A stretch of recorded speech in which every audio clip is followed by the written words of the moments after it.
ನಮಸ್ಕಾರ, ಇದು ನಮ್ಮ ರಣಬೇರಿ ನ್ಯೂಸ್. ಜಿಲ್ಲಾ ಆಡಳಿತ, ಜಿಲ್ಲಾ ಪಂಚಾಯತ್ ಮಂಡ್ಯ, ರಾಜ್ಯ ಬಾಲಭವನ ಸೊಸೈಟಿ ಬೆಂಗಳೂರು, ಮಹಿಳಾ ಮತ್ತು ಮಕ್ಕಳ ಅಭಿವೃದ್ಧಿ ಇಲಾಖೆ ಮಂಡ್ಯ ಹಾಗೂ ಜಿಲ್ಲಾ ಬಾಲಭವನ ಸಮಿತಿ ಮಂಡ್ಯ ಇವರ ಸಂಯುಕ್ತ ಆಶ್ರಯದಲ್ಲಿ 2025-26 ಸಾಲಿನ ಚಿಣ್ಣರ ಉಚಿತ ಬೇಸಿಗೆ ಶಿಬಿರ ಉದ್ಘಾಟನಾ ಸಮಾರಂಭವನ್ನು ಇಂದು ಮಂಡ್ಯ ಬಾಲಭವನದಲ್ಲಿ ಹಮ್ಮಿಕೊಳ್ಳಲಾಗಿತ್ತು. ಮಾತ್ರ ನನ್ನ ಪ್ರೆಸೆನ್ಸ್ ಇರುತ್ತೆ, ಇಲ್ಲ ಅಂದ್ರೆ ನನ್ನನ್ನು ಕರಿಬೇಡಿ ಅಂತೆಲ್ಲ ಹೇಳಿದ್ರು. ಅಂದ್ರೆ ಅವರ ಒಂದು ಬದ್ಧತೆ, ಯಾವ ಬೇಸಿಗೆ ಶಿಬಿರ ಕಾರ್ಯಕ್ರಮವನ್ನು ಹಮ್ಮಿಕೊಂಡಿದ್ದೀವಿ. ಸೊ ಮೇಡಮ್ ರವರು ಈಗ ಸ್ವಲ್ಪ ಕಾರ್ಯಕ್ರಮದ ಒತ್ತಡದಿಂದಾಗಿ ತುಂಬಾ ಲೇಟ್. ಕಾರ್ಯಕ್ರಮಕ್ಕೆ ಮಕ್ಕಳು ಭರತನಾಟ್ಯ ಮಾಡುವುದರ ಮೂಲಕ ಸ್ವಾಗತಿಸಿದರು.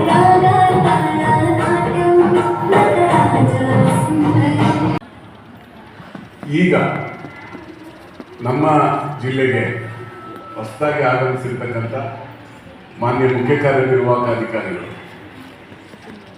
ಮಹಿಳಾ ಮತ್ತು ಮಕ್ಕಳ ಅಭಿವೃದ್ಧಿ ಇಲಾಖೆ ಬಗ್ಗೆ ವಿಶೇಷವಾದಂಥ ಕಾಳಜಿ ಉಳ್ಳಂಥವರು, ಜೊತೆಗೆ ಏನಾದರೂ ಕಾರ್ಯಕ್ರಮಗಳು ಮಾಡಿದ್ರೆ ಅರ್ಥಪೂರ್ಣವಾಗಿ ಈ ನಿಟ್ಟಿನಲ್ಲಿ ನಾವು ನಡೆಸ್ತಾ ಇರ್ತಕ್ಕಂಥ ಬೇಸಿಗೆ ಶಿಬಿರವನ್ನು ನೀವು ಯಶಸ್ವಿಯಾಗಿ ಮಾಡಬೇಕು. ಇನ್ನೂ ಜೊತೆಗೆ ನೀವು ಕ್ರಿಯಾಯೋಜನೆ ಮಾಡಿ ಹಾಜರಾತಿಯನ್ನು ಹೆಚ್ಚು ವೃದ್ಧಿಸ್ಕೊಳ್ಳಿ ಅಂತೇಳಿ ಹೇಳಿದಂಥ ಮೇರೆಗೆ ಇವತ್ತು ಬೆಳಿಗ್ಗೆ 10 ಗಂಟೆಗೆ ಸರಿಯಾಗಿ ಉದ್ಘಾಟನೆ ಆಗಬೇಕಾಗಿತ್ತು. ಈ ಕಾರ್ಯಕ್ರಮ 10ನೇ ತಾರೀಕು ಇವತ್ತು ಉದ್ಘಾಟನೆ ಮಾಡಿ ನಾವು 27ರವರೆಗೂ ಸತತವಾಗಿ ನಡೆಸ್ತಕ್ಕಂಥ ಕಾರ್ಯಕ್ರಮವನ್ನು ಹಮ್ಮಿಕೊಂಡಿದ್ದೀವಿ. ದುರಾದೃಷ್ಟ ಏನಂತಂದ್ರೆ, ತುರ್ತಾಗಿ ನಮ್ಮ ಪ್ರಾದೇಶಿಕ ಅಸಮತೋಲನ ನಿವಾರಣಾ ಸಮಿತಿ ಬಂದದ್ರಿಂದಾಗಿ ಮೇಡಮ್ ಅವರು ಎಂಗೇಜ್ ಆಗಿದ್ದಾಗಿ ಬಿಡಿಸ್ಕೊಂಡು ಬರಲಾರದಂಥ ಪರಿಸ್ಥಿತಿ ಅಲ್ಲಿದ್ದದನ್ನು ನಾನು ಕೂಡ ಕಂಡಿದ್ದೀನಿ. ಈ ವಿಚಾರದಲ್ಲಿ ನಿಮ್ಮೆಲ್ಲರ ಇಲಾಖೆಯ ಮುಖ್ಯಸ್ಥನಾಗಿ ನಾವು ಉದ್ದೇಶಪೂರ್ವಕವಾಗಿ ಅದು ವಿಳಂಬ ಆಗಿರ್ತಕ್ಕಂಥದ್ದಲ್ಲ, ಸಂದರ್ಭ ರೀತಿ ಒದಗಿ ಬಂದದ್ದು ವಿಳಂಬ ಆಗಿರ್ತಕ್ಕಂಥ ಮಾತನ್ನು ಹೇಳಿ ಈ ಸಂದರ್ಭದಲ್ಲಿ ವಿಷಾದ ವ್ಯಕ್ತಪಡಿಸ್ತಾ ತಡೆ ಆಗಿರೋದಕ್ಕೆ ಕ್ಷಮೆ ಇರಲಿ. ಈ ನಿಟ್ಟಿನಲ್ಲಿ ನಮ್ಮ ಒಂದು ಬೇಸಿಗೆ ಶಿಬಿರವನ್ನು ಉದ್ಘಾಟನೆ ಮಾಡಿಕೊಡ್ಬೇಕು ಅಂತಂತೇಳಿ ಮಾನ್ಯ ಮುಖ್ಯ ಕಾರ್ಯನಿರ್ವಾಹಕ ಅಧಿಕಾರಿಗಳಂತ ನಂದಿನಿ ಮೇಡಮ್ ಅವ್ರನ್ನ ಕರೆದಾಗ ಅವರು ಸಂತೋಷದಿಂದ ಒಪ್ಪಿ ನಮಗೆ ಸಲಹೆ ಸೂಚನೆಗಳನ್ನು ಕೊಡ್ತಾ ಬಂದಿದ್ದಾರೆ. ಅವರಿಗೆ ಇಲಾಖೆ ಪರವಾಗಿ ಬಾಲಭವನ ಸಮಿತಿ. ಈ ಕಾರ್ಯಕ್ರಮದ ಉದ್ಘಾಟನೆಯನ್ನು ಜಿಲ್ಲಾ ಪಂಚಾಯತ್ ಕಾರ್ಯನಿರ್ವಹಣಾಧಿಕಾರಿಗಳಾದ ನಂದಿನಿ ಅವರು ಮಕ್ಕಳ ಜೊತೆ ಗಿಡಕ್ಕೆ ನೀರು ಹಾಕೋದ್ರ ಮೂಲಕ ಉದ್ಘಾಟನೆ ಮಾಡಿದರು. ಸ್ವಲ್ಪ ರೆಡಿ.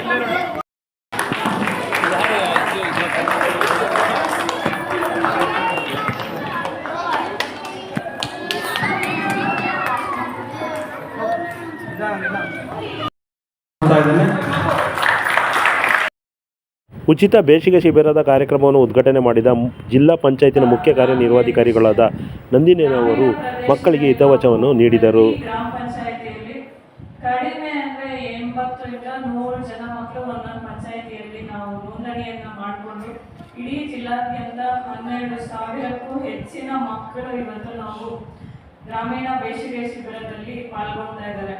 ಪ್ರತಿ ದಿನ ಕೂಡ ಅವರು ಯಾವ ಚಟುವಟಿಕೆ ಮಾಡ್ತಾರೆ ಅನ್ನೋದು ಕುರಿತಾಗಿ ಒಂದು ವಿಸ್ತೃತವಾದ ಒಂದು ಟೈಮ್ ಟೇಬಲ್ ಕೂಡ ನಾವು ಅವರಿಗೆ ಆಯೋಜನೆ ಮಾಡಿಸಿ ರೂಪಿಸಿದ್ದೀವಿ. ಅದೇ ಪ್ರಕಾರ ಪ್ರತಿ ಪಂಚಾಯಿತಿಯಲ್ಲೂ ಕೂಡ ಟೈಮ್ ಟೇಬಲ್ ಅನುಗುಣವಾಗಿ ಹಲವಾರು ಚಟುವಟಿಕೆಗಳನ್ನ ಮಕ್ಕಳು ಮಾಡ್ತಾ ಇರುವಂತ ಒಂದು ವಿಡಿಯೋಸ್ ಅನ್ನ ನೋಡ್ತಾ ಇದ್ರೆ ಪ್ರತಿದಿನ. ನಂತರ ಈ ಜಿಲ್ಲೆಗೆ ಬಂದ ನಂತರ ಮೊದಲನೇ ಕೆಲಸ ಏನಿದೆ, ಅತ್ಯಂತ ಸಂತೋಷ ತಂದುಕೊಟ್ಟಿದ್ದ ಕೆಲಸ ಅಂತಂದ್ರೇನೆ ಬೇಸಿಗೆ ಶಿಬಿರದಲ್ಲಿ ನಮ್ಮ ಗ್ರಾಮೀಣ ಪ್ರದೇಶದ ಮಕ್ಕಳು ತುಂಬಾ ಚೆನ್ನಾಗಿ ಭಾಗವಹಿಸಿ ಹೆಚ್ಚಿನ ಸಂತೋಷದಲ್ಲಿ ಕೆಲಸ ಮಾಡಿರೋದು ನನಗೆ ತುಂಬಾನೇ ಖುಷಿಯಾಗಿದೆ. ಈಗ ಒಂದೊಂದು ಪಂಚಾಯಿತಿಯಲ್ಲೂ ಯಾವ್ಯಾವ ಚಟುವಟಿಕೆ ನಡೆದಿದೆ ಅನ್ನೋದು ಕೂಡ ಅಷ್ಟು ಚೆನ್ನಾಗಿ ಕಂಡಿದೆ ನನಗೆ. ದೊಡ್ಡ ಗ್ರಾಮ ಪಂಚಾಯಿತಿಯಲ್ಲಿ ನೋಡಿದ್ರೆ ಒಂದು ನಮ್ಮಲ್ಲಿ ಏನು ಸ್ಥಳೀಯವಾಗಿ ಸಿಗುತ್ತೋ ಅಂತ ಸಂಪನ್ಮೂಲಗಳು, ಅಂದ್ರೆ ಒಂದು ಹಳೆಯದಾಗಿರುವಂತ ಒಂದು ಪೇಂಟ್ ಬಕೆಟ್, ಅಲ್ಲಿರುವಂತ ಸ್ಥಳೀಯ ಸಂಪನ್ಮೂಲ ಬಳಸಿಕೊಂಡು ಮಕ್ಕಳು ತುಂಬಾ ಚೆನ್ನಾಗಿ ಪೂಜಾ ಕುಣಿತವನ್ನ ಮಾಡಿದ್ರು. ಅದಷ್ಟೇ ಅಲ್ಲದೆ ಎಲ್ಲ ಮಕ್ಕಳಿಗೂ ಕೂಡ ಗುಡ್ ಟಚ್ ಅಂದ್ರೆ ಏನು, ಬ್ಯಾಡ್ ಟಚ್ ಅಂದ್ರೆ ಏನು, ಅದ್ರ ಬಗ್ಗೆ ಅರಿವು ಮೂಡಿಸಿದ್ದಾರೆ. ಪ್ರತಿ ಪಂಚಾಯಿತಿಯಲ್ಲಿ ಕೂಡ ನ್ಯೂಸ್ ಪೇಪರ್ ಅನ್ನ ಗಟ್ಟಿಯಾಗಿ ಓದೋದ್ರಿಂದ ಅವ್ರ ಮಕ್ಕಳಿಗೆ ಯಾವ ರೀತಿ ಕಾನ್ಫಿಡೆನ್ಸ್ ಬರುತ್ತೆ. ಕೇವಲ ಕನ್ನಡ ದಿನಪತ್ರಿಕೆ ಅಲ್ಲದೆ ಇಂಗ್ಲಿಷ್ ದಿನಪತ್ರಿಕೆ ಕೂಡ ಎಲ್ಲ ಮಕ್ಕಳು ಒಟ್ಟಿಗೆ ಕೂತ್ಕೊಂಡು ಜೋರಾಗಿ ಗಟ್ಟಿಯಾಗಿ ಓದೋದ್ರಿಂದ ಮುಂದಿನ ಯಾವುದೇ ಒಂದು ಕಾಂಪಿಟೇಟಿವ್ ವರ್ಲ್ಡ್ ಅನ್ನ ತುಂಬಾ ಚೆನ್ನಾಗಿ ಅವರು ಫೇಸ್ ಮಾಡೋಕ್ಕೆ ಸಾಧ್ಯ ಆಗೋದು. ಅದಷ್ಟೇ ಅಲ್ಲದೆ ನಮ್ಮಲ್ಲಿ ಸುಮಾರು ಜನ ಈ ಟ್ರೈನ್ಡ್ ಪ್ರೊಫೆಷನಲ್ಸ್ ಮತ್ತೆ ಟ್ರೈನ್ಡ್ ಆರ್ಟಿಸ್ಟ್ ಎಲ್ಲರೂ ಇದ್ದಾರೆ. ಅದಕ್ಕೇನು ಕಡಿಮೆ ಇಲ್ಲ ನಮ್ಮಲ್ಲಿ ಮಂಡ್ಯಲ್ಲಿ.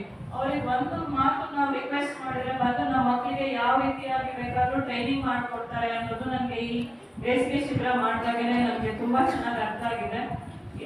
ಒಬ್ರು ಶಾಸನದ ಬಗ್ಗೆ ತುಂಬಾ ನಂಗೆ ಗೊತ್ತು, ಫ್ರೆಂಡ್ಸ್ ಎಲ್ಲ ಇದ್ದಾರೆ ಅಲ್ವಾ, ಅವ್ರು ಎಷ್ಟೊಂದು ಜನ ಬೇರೆ ಸ್ವಲ್ಪ ಜನ ಸಮ್ಮರ್ ಕ್ಯಾಂಪ್ ಹೋಗ್ತಾ ಇರ್ಬೋದು, ಸ್ವಲ್ಪ ಜನ ಸಮ್ಮರ್ ಕ್ಯಾಂಪ್ ಹೋಗ್ತಾ ಇರ್ಬೋದು. Okay, super. ಎನರ್ಜಿ ತುಂಬಾ ಚೆನ್ನಾಗಿದೆ. ನೀವು 27th ವರೆಗೂ ನಿಮ್ಗೆ 2-3 ಕಾಂಪಿಟೇಷನ್ ನಿಮ್ದು ಫುಲ್ ಸಮಾರೋಪ ಸಮಾರಂಭ ಮಾಡ್ತೀರಾ. ವ್ಯಾಲಿಡೇಷನ್ ನಿಮ್ ಸಮ್ಮರ್ ಕ್ಯಾಂಪ್ ಎಲ್ಲ ಹೋಗ್ತದೆ. ಅವತ್ತಿನ ದಿನ ಯಾರು ಹೆಚ್ಚಿನ ಸಂಖ್ಯೆಯಲ್ಲಿ ವಚನಗಳನ್ನ, ಸೊ ನೀವು ಫಸ್ಟ್ ಆರೋಗ್ಯದಿಂದ ಇದ್ರೆ ಮಾತ್ರ ನೀವು